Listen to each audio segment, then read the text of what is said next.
So hello everyone, my name is Utkarsh and I'm going to discuss upon the topic of foreign trade policy of 2023.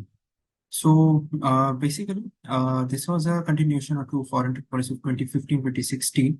And what are the what is the it is based upon is it is to improve the responsiveness to the requirements of the foreign trade, and also it aims to build the trust and partnership with exporters. So the legal regime comes from the Foreign Trade Development and Regulation Act of 1992. So India has been pursuing on this part from since then and before that it also, and it basically has built up the policy upon the four pillars of the new FTP approach.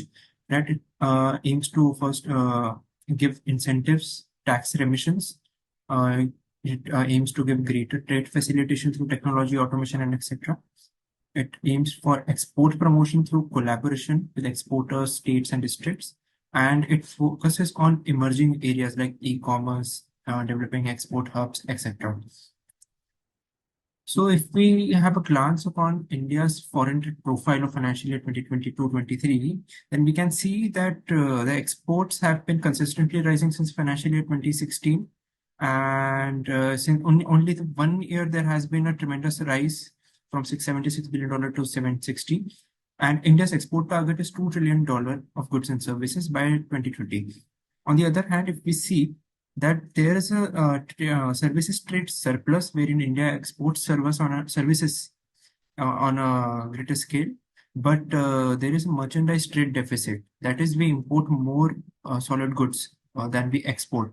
So therefore, there is overall trade deficit, but India has a greater hand on the services.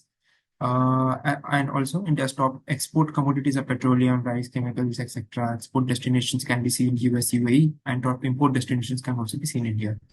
Moving ahead, what are the three components of FTP of 2023 is first trade facilitation and ease of doing business, export promotion, and other initiatives. Moving on to first component, the first is National Committee on Trade Facilitation. It will basically facilitate among coordination and collaboration with WTO's Trade Facilitation Agreement. Then there are certain initiatives by Director General of Trade, Foreign Trade, who is the facilitator of exports and imports in India. So there is a scheme called Niryat Bandhu, which is being implemented for mentoring new and potential exporters. Then there is a proposal of development of towns of export excellence for development and growth of export production centers, which hold good potential. And there is also a rationalization in the criteria of status holder certificate, which is to recognize and reward the business leaders who have excelled in international trade and exports.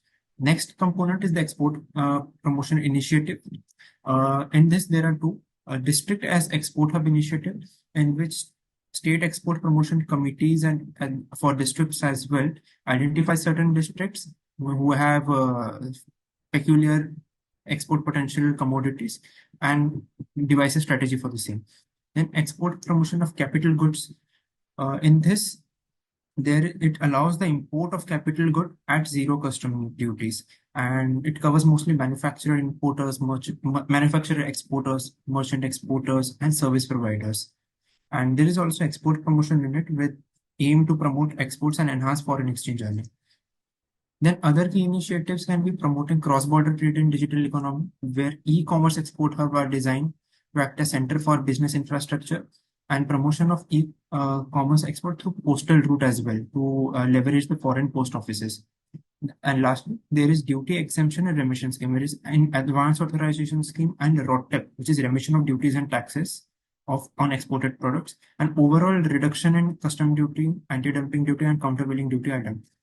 So what is the ultimate aim? The ultimate aim here is to, with all of this FTP 2023, there will be an increase in merchandise export. So this is going to improve the merchandise trade deficit. And as we develop merchandise trade deficit, the overall trade deficit will fall. And as we have already a services trade surplus, therefore, India aims to go to an overall target to achieve a balance of payment surplus.